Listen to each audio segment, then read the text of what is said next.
12 మంది పిల్లలు 18 రోజులు 5 కిలోమీటర్ల దూరం ఉన్న గుహ. ఆ గుహలో ఆ పిల్లలు ఇరుక్కుపోయారు. మరి వాళ్ళు ఎలా సర్వైవ్ అయ్యారు? The Thailand cave rescue operation. 23 June 2018లో థాయిలాండ్ జూనియర్ ఫుట్బాల్ ప్లేయర్స్ వాళ్ళు వాళ్ళ టీంలో ఒకరి పుట్టినరోజు జరుపుకోవాలని బయట ఒక టూర్ ప్లాన్ చేశారు. 12 మంది పిల్లలు వాళ్ళ కోచ్ కలిసి ఒక ప్లేస్ని చూస్ చేసుకున్నారు. ఆ ప్లేసే చియాంగ్ రాయ్ లాంగ్ గుహ. ఆ పిల్లల వయసు 11 ఏళ్ల నుంచి 16 ఏళ్ల వరకు ఉంటుంది. వాళ్ళతో పాటే అసిస్టెంట్ కోచ్ కూడా టూర్కి బయలుదేరారు. అందరూ వాళ్ళ సైకిల్స్ మీద గుహ వరకు చేరుకున్నారు. బయటంతా వాతావరణం చల్లగా ఉంది, వర్షం వచ్చేలా ఉంది. గుహ బయటే సైకిల్స్ పార్క్ చేసేసి అందరు గుహలోకి వెళ్ళారు. ఆ గుహను ఎక్స్ప్లోర్ చేస్తూ వాళ్ళు చాలా దూరం వరకు వెళ్ళిపోయారు. అలా వెళ్తూ దాదాపు 6 కిలోమీటర్ల దూరం వరకు వచ్చేశారు. ఆ టైంలోనే బయట వాతావరణం మొత్తం మారిపోయింది. భారీగా వర్షం పడటం స్టార్ట్ అయింది. కానీ వాళ్ళకు దీని గురించి ఏమీ తెలియదు. అలా వెళ్తూనే ఉన్నారు. ఇక చాలా టైం అయ్యేసరికి వెనక్కి వెళ్దాం అనుకున్నారు. కాస్త దూరం రాగానే షాక్ అయ్యారు.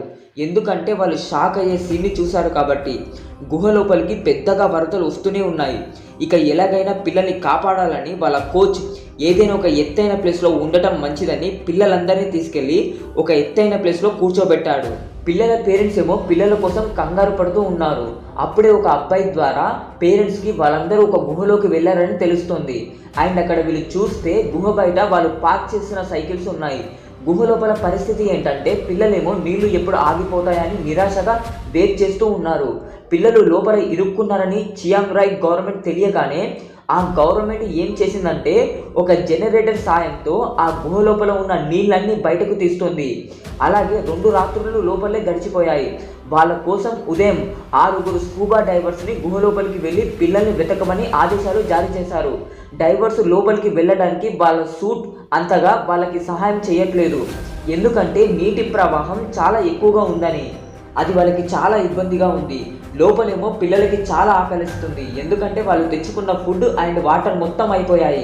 నీళ్లు తాగైనా సరే ఆకలి తీర్చుకుందామంటే లోపలున్నవన్నీ మురికి నీళ్ళే. అప్పుడు వాళ్ళ కోచ్ ఏం చేశాడంటే పైనుంచి చిన్నగా కారుతున్న వాటర్ డ్రాప్స్ని తాగించాడు పిల్లలతో. వాళ్ళ కోచ్ కూడా ఒక బౌద్ధ భిక్షువు. పిల్లలకి గాలి ఆక్సిజన్ సరిగా అందట్లేదని వాళ్ళతో మెడిటేషన్ చేయడం ప్రారంభించాడు. ఆ రోజుకి పిల్లలు దాహంతో 4 రాత్రులు 3 రోజులు గడిపేశారు. అమెరికా, ఫ్రాన్స్, బ్రిటన్ వారి తరపు నుంచి సాయం చేయడానికి స్కూబా డైవర్స్ని పంపింది. గుహ చుట్టూ 1500 మందికి పైగానే రిపోర్టర్స్ చేరారు. ఎలా ఉందంటే గుహ చుట్టూ ఒక చిన్న సైజు గ్రామమే ఏర్పడినట్టు ఉంది. ఎక్స్పర్ట్స్ ఎంత తవ్వినా సరే గుహలోని నీళ్లు ఎందుకు తగ్గట్లేదని రీసెర్చ్ చేయడం ప్రారంభించారు. 3D మ్యాపింగ్ ఆధారంతో ఆ గుహ చుట్టుపక్కలున్న చెరువుల నుండి నీళ్లు ఆ గుహలోకి వస్తున్నాయని వాళ్ళు కనిపెట్టారు. ఆ చెరువు నుండి ఆ గుహ లోపలికి నీళ్లు రాకుండా ఆనకట్టు కట్టారు. ఇప్పుడు కాస్త గుహలోని నీళ్లు తగ్గాయి. డైవర్స్కి ఇంకాస్త ఈజీ అయింది. ఇప్పటికీ పిల్లలు ఆ గుహలోకి వెళ్ళి 10 రోజులైంది. ఫైనల్గా స్కూబా డైవర్స్కి పిల్లలు కనిపించారు.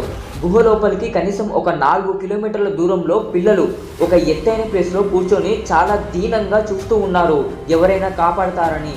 పిల్లలు కనిపించిన వెంటనే వాళ్ళకి energy drinks and pain killers tablets ఇచ్చారు.